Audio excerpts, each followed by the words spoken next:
बड़ी खबर आई हमास की सुरंगों से जुड़ी।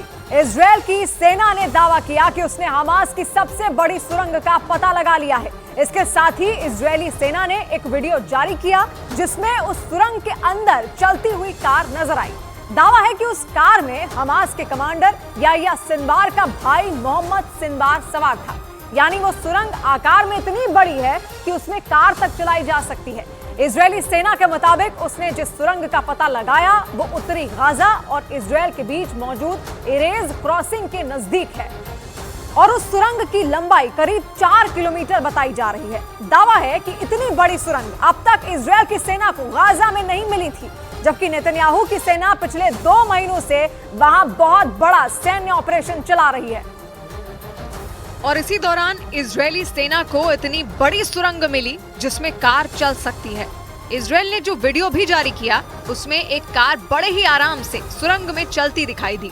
उसे देखकर यकीन करना मुश्किल था क्योंकि गाजा से अब तक सुरंग की जितनी भी तस्वीरें सामने आई हैं उनमें सुरंगों का आकार काफी छोटा दिखा था। अब तक नजर आई सुरंगों में घुसने के लिए मशक्कत करनी पड़ती थी, लेकिन इजरायल ने जिस सुरंग का पता लगाने का दावा किया वो आकार में उनके कई गुना बड़ी है।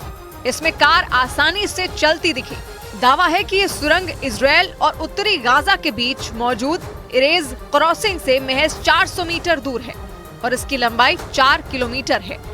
यानी एक बार उस सुरंग में कोई अपनी गाड़ी के साथ दाखिल हुआ तो कहां जाकर निकलेगा इसका पता लगाना बेहद मुश्किल है। आरोप है कि इसी का फायदा उठाकर हमास के लड़ाके इजरायल में हमले को अंजाम देते थे। और इसके साथ ही इजरायल ने आरोप लगाया कि इसी तरह की बड़ी सुरंगों का इस्तेमाल कर हमास के लड़ाकों ने 7 अक्टूबर को सबसे बड़ा हमला किया था। इजरायल ने सबसे बड़ी सुरंग का जो वीडियो जारी किया उसमें याह्या सिनवार का भाई मोहम्मद सिनवार उस कार में सवार दिखा और दावा है कि उसी ने ये सुरंग बनवाई थी।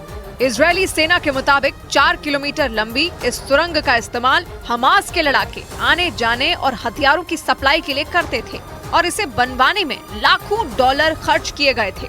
दावा है कि इतनी बड़ी रकम इसीलिए खर्च की गई थी क्योंकि सुरंग में गाड़ियों के घुसने तक गड्ढा खोदकर उसमें कंक्रीट की दीवार बनानी थी।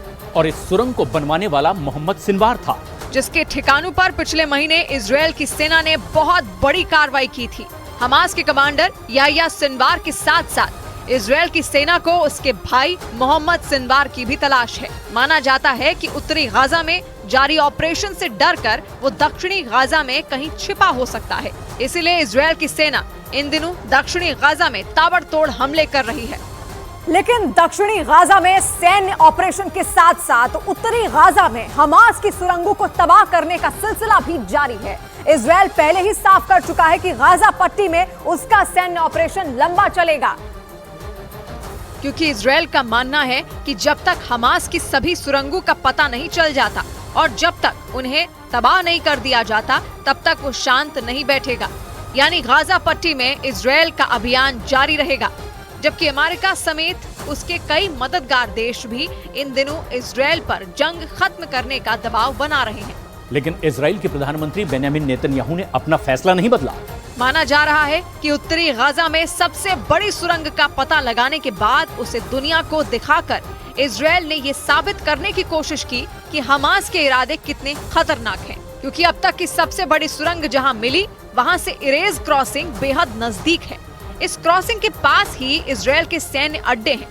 आरोप है कि इसीलिए हमास के लड़ाकों ने वहां इतनी लंबी चौड़ी सुरंग बनवाई ताकि वो लड़ाके अपनी गाड़ियों के साथ वहां तक आसानी से पहुंच सकें। और इसीलिए इस जंग की शुरुआत से ही इजरायल की सेना के निशाने पर हमास की सुरंगें रही हैं। इजरायल का आरोप है कि उन्हीं सुरंगों में हमास के बड़े बड़े कमांडर छिपे हैं और उन्हीं कमांडरों को पकड़ने के लिए इजरायली सेना ने दिन रात एक कर दिया है। वो लगातार उत्तरी और दक्षिणी गाजा में हमले कर रही है। यही नहीं, उत्तरी गाजा में हमास के लड़ाकों को सुरंगों से बाहर निकालने के लिए इजरायल की सेना पिछले कई दिनों से उनमें पानी भी भर रही है। इसके लिए भूमध्य सागर से पानी के बड़े बड़े पंप से लाखों लीटर पानी रोजाना हमास की सुरंगों में भरा जा रहा है। इसका मकसद लड़ाकों को किसी भी तरह सुरंगों से बाहर निकालना है, क्योंकि पानी भरने से या तो वो लड़ाके सुरंगों के अंदर ही डूबकर मर जाएंगे या फिर वो जैसे ही बाहर निकलेंगे इजरायली सेना उन्हें पकड़ लेगी। हालांकि इस काम में लंबा वक्त लगने की संभावना है, क्योंकि माना जाता है कि गाजा में हमास की सुरंगों का जाल करीब 500 किलोमीटर लंबा है। इजरायल को ऐसी कई सुरंगें अस्पतालों और स्कूलों के नीचे से भी मिली हैं। इसी वजह से उत्तरी गाजा के सैकड़ों अस्पताल और स्कूल भी इजरायल के भीषण हमलों में तबाह हो चुके हैं। और अपने आरोपों को पुख्ता करने के लिए इजरायल की सेना ने एक और वीडियो जारी किया। दावा है कि ये वीडियो उत्तरी गाजा के जबालिया का है। वहां इजरायल की सेना ने सबसे बड़े शरणार्थी शिविर पर हमला भी किया था।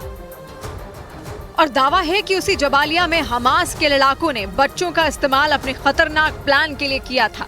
इजरायल ने जो वीडियो जारी किया उसमें उसकी सेना इलाके में छापेमारी करती नजर आई। इसी दौरान एक इमारत में बच्चों का एक कमरा नजर आया। उस कमरे में बच्चों से जुड़ी चीजें रखी हुई थी, लेकिन जब इजरायली सेना ने उसकी तलाशी ली तो उसी कमरे में एक सुरंग मिली। दावा है कि इस सुरंग का इस्तेमाल हमास के लड़ाके करते थे।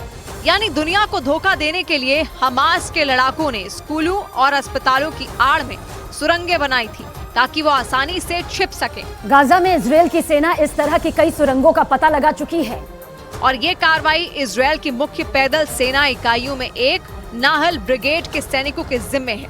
इसी यूनिट के सैनिक इन दिनों हमास की सुरंगों को बर्बाद करने में जुटे हैं। और दावा है कि हमास ने जानबूझकर अपनी कई सुरंगों को इजरायल की सीमा के नजदीक बनाया था ताकि उसके लड़ाकों के लिए बॉर्डर तक छिपकर पहुंचना आसान हो सके। और जिस लंबी सुरंग का दावा इजरायल की सेना कर रही है वो भी उसकी सीमा के नजदीक ही मिली है। 7 अक्टूबर से पहले तक इरेज क्रॉसिंग से गाजा के कई लोग इजरायल में दाखिल होते थे। उनमें बड़ी संख्या मजदूरों की होती थी, तो साथ ही इलाज करवाने वाले मरीजों की भी। लेकिन उसी सीमा से महज कुछ दूरी पर हमास की इतनी लंबी सुरंग के मिलने से इजरायल की सेना भी हैरान है, क्योंकि उसे खबर नहीं थी कि उसके सैन्य अड्डे के नजदीक हमास इतनी बड़ी साजिश रच रहा है। आरोप है कि 7 अक्टूबर के दिन उसी सुरंग से बाहर निकलकर हमास के लड़ाकों ने इरेज क्रॉसिंग के नजदीक भी इजरायल के इलाकों में तबाही मचाई थी। उनके हमले में 3 इजरायली सैनिकों की मौत हो गई थी और उस वक्त हमास के लड़ाकों ने वहां से कुछ लोगों को बंधक भी बना लिया था। उसी हमले के बाद से इजरायल ने हमास के खिलाफ सबसे बड़ी जंग छेड़ रखी है। फिलिस्तीन का दावा है कि पिछले 2 महीनों में गाजा में 18,000 से ज्यादा लोग मारे जा चुके हैं और उनमें ज्यादातर महिलाएं और बच्चे हैं। और इसी वजह से इजरायल का सबसे बड़ा दोस्त अमेरिका भी इन दिनों उससे नाराज है। यही नहीं, खबर है कि अमेरिकी रक्षा मंत्री लॉयड ऑस्टिन एक बार फिर इजरायल के दौरे पर जाने वाले हैं।